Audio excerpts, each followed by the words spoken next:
It's late in the year 217 BC. Destroyed towns and burned farmland stretch as far as the eye can see. Hannibal had plundered the Aga Falernus Valley, perhaps the richest region in all of Rome. But he is now surrounded and trapped by a more numerous Roman army, led by a general who seems to know all about his old tricks. With cold weather approaching, the Carthaginian general is running out of time.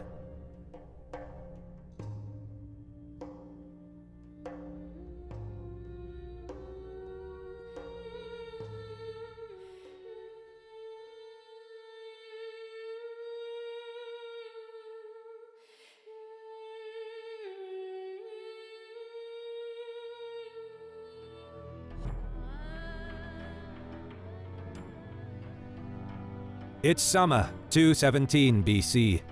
Having decided not to march on Rome, Hannibal went back across the Apennine Mountains. He ordered that all military-aged Roman males that were encountered on the march were to be killed. But the Carthaginian general had reasons to worry. His army fought in 3 battles without ever fully recovering from the crossing of the Alps. And by now, the men showed signs of scurvy and the horses of mange, both caused by vitamin deficiency.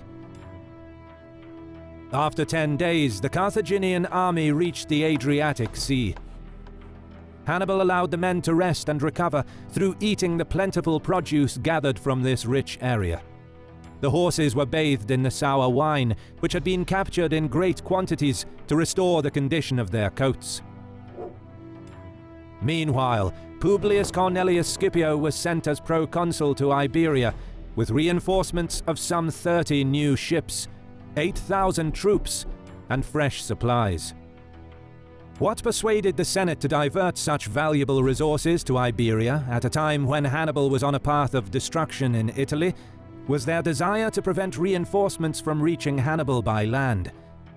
But more importantly, it was the Senate's determination upon a long-term Roman involvement in Iberia, made possible by Gnaeus' success on the battlefield at Tarraco and Ebro, as well as his flexible diplomatic methods through which he forged treaties of neutrality and alliances that brought many Iberian tribes to the Roman side. It is Gnaeus' ability to act autonomously without waiting for directives from Rome that gave the Senate a strategic advantage halfway across the Mediterranean, where they could otherwise exert no direct control. The Senate felt assured that by supporting the Scipio brothers in Iberia, Rome would have good prospects for fighting the Carthaginians in their own backyard. Back in Italy, with the army restored to health, Hannibal continued advancing down the coast. He sent a message by sea to Carthage, reporting on the situation in Italy. The Carthaginian Senate expressed delight with his progress and promised aid to support his campaign. Meanwhile, the appointed dictator Quintus Fabius Maximus took command of Geminus's remaining 4 legions and went after Hannibal. Replacement of the terrible losses at Lake Trasimene required an emergency levy of 2 additional legions, which brought the dictator's army to around 40,000, including allies. It is possible that some of the new recruits were very young and older men, originally intended for Rome's city garrison, with some in the process of being trained while on the march. Fabius was a man in his late 50s, rather old by the standards of Roman generals, but he was a proven commander. Having been awarded a triumph for his victory over the Ligurians during his consulship in 233 BC, he also held the position of censor in 230 and was elected consul again in 228. Now, as dictator, he was yet to reveal his plan on how he will deal with Hannibal. So far, he had been advancing cautiously, carefully scouting ahead to give himself plenty of warning of the enemy's presence.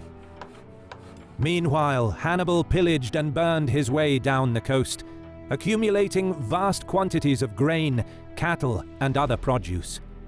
His plan was to reach southern Italy, where he expected to sway some of Rome's allies to join him. The two commanders met for the first time in northern Apulia, encamping just 10 kilometers apart. Hannibal immediately offered battle outside the Roman camp. But no response came from Fabius. The Carthaginian general waited long enough to impress his own men with the enemy's timidity before leading the army back into camp. The following morning, Hannibal continued the march, ravaging the countryside as he went, in an attempt to goad Fabius into battle.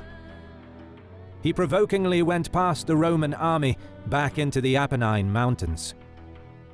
But the Roman dictator merely followed the enemy and apparently had no intention of risking a battle under any circumstances.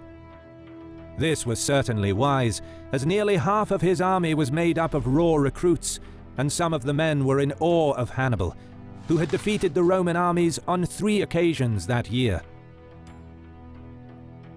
But Fabius's strategy wasn't too popular in Rome. Notwithstanding the disasters at the Trebia and Trasimene, powerful elements of the Roman Senate still believed that Hannibal could be defeated in a pitched battle. Although he was appointed dictator, the Senate restricted Fabius's freedom of action by denying him the right to choose his own second-in-command. Instead, they foisted upon him Marcus Minucius Rufus, a former consul. Nevertheless, as Hannibal continued across the Apennines, Fabius shadowed him. The hilly country favored the Romans, allowing Fabius to stick to the high ground and only encamp in positions that Hannibal would never risk attacking. The dictator's plan was to deprive the enemy of food supplies by launching small-scale attacks on Carthaginian foraging parties, not inflicting many casualties, but making it difficult for them to gather food and fodder. But he would never risk a direct confrontation. Fabius also instructed inhabitants of surrounding villages to take with them all of the animals and food that they can, before destroying and burning everything that's left behind, and seek refuge in fortified towns. This tactic, which would later become known as the Fabian strategy, served not only to deplete Hannibal's forces, but also to gradually rebuild Roman military confidence. Hannibal understood that he needed to force an open battle in order to exploit the tactical superiority of his own army and prevent the situation from developing into an exhausting war of attrition that he cannot sustain. He clearly appreciated the implications to his war effort if Fabius would continue with this new strategy. But the cunning Carthaginian general had a plan.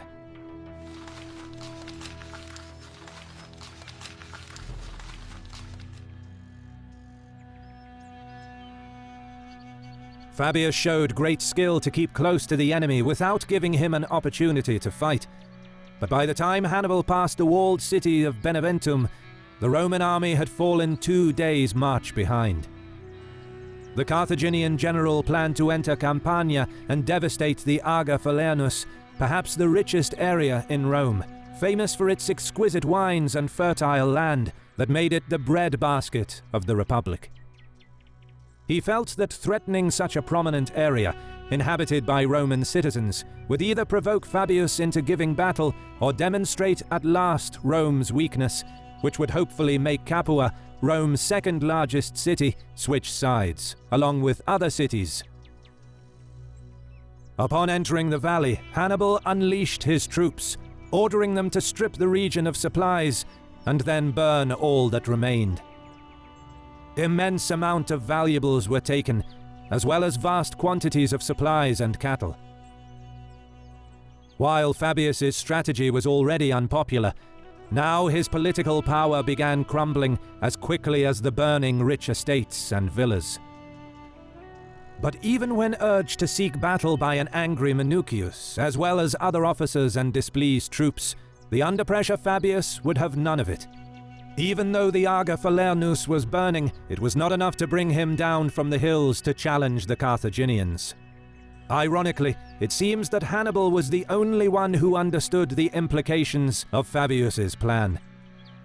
Hannibal failed to provoke an open battle, and despite the vast plunder that was taken, it was clear that he could not winter in the valley, as it couldn't sustain his army until spring. he needed to establish a base where his army could winter and enjoy the spoils of its raiding. Several points led out from the valley, but Fabius had already strengthened the garrisons on the river to the south and placed small contingents on the eastern and western ends of the valley. Trying to force his way through any of these fortified points would be dangerous for Hannibal, and his plan was to come back the way he came, where he already knew the lay of the land. But the Roman dictator stationed 4,000 legionnaires on higher ground that would block the pass through which Hannibal intended to exit, and he encamped with the rest of the army on the hillside further west, from where he could attack the Carthaginian rear once they tried to march out of the valley.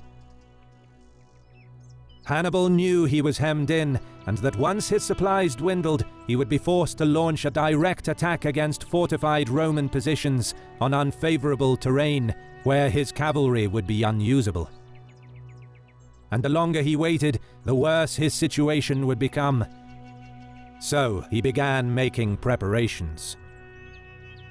Finally, a few weeks into the stalemate, Hannibal ordered the troops to eat a hearty supper and go to bed early to get as much rest as possible for the night ahead. As all activities in the three camps quieted down, the guards remained on their posts, and the campfires lit up the night sky. It seemed like another uneventful day had ended. But about an hour before daybreak, a mass of torches appeared, heading across a small ridge in front of the pass. It seemed that Hannibal decided to force his way out after all. Thinking that they were being outflanked, the 4,000 Roman troops holding the pass left their position to block the enemy's movement. Little did they know that the column of torches weren't enemy soldiers, but thousands of captured oxen with burning branches tied to their horns, guided by Carthaginian camp followers. Upon reaching the milling animals, the legionnaires halted in confusion. Then, out from the darkness came about 2,000 Iberian javelin men. Although outnumbered 2 to 1, they were more nimble than the heavily armored Romans, and much more accustomed to fighting in the rugged terrain.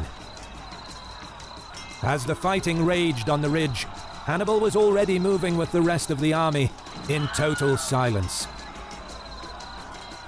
He planned to flank the Roman contingent through a very narrow passage that was now left unguarded. Fabius saw the torchlight and heard the noise of the fighting, but refused to move from his camp in the darkness, despite the urgings of his officers, and Minucius in particular. Given the problems of fighting a night battle and the relative inexperience of his soldiers, Fabius probably made the correct decision.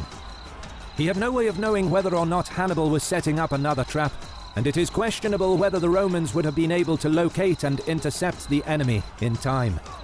And indeed, Hannibal was able to ascend the pass without any opposition and escape with his army and plunder intact. As daylight broke, the Carthaginian general reacted quicker than his opponent, sending a force of Iberian infantry from the rear of the column to support the embattled and outnumbered troops on the ridge. The lightly armed and agile infantry managed to not only relieve the javelin men, but inflicted heavy losses on the Roman contingent. The way in which Hannibal extricated his army from a seemingly hopeless situation became a classic of ancient generalship, finding its way into nearly every historical narrative of the war and being used by later military manuals. Fabius had been humiliated for allowing his enemy to escape. Even before Aga Falernus, many in Rome and within the army resented the dictator's passive strategy. But while Fabius's political reputation suffered, his troops actually gained valuable experience under his leadership. More importantly, he prevented Hannibal from potentially destroying another Roman army, which would have undoubtedly persuaded many of Rome's allies to defect. And now he was following Hannibal back across the Apennines. The two commanders would meet again.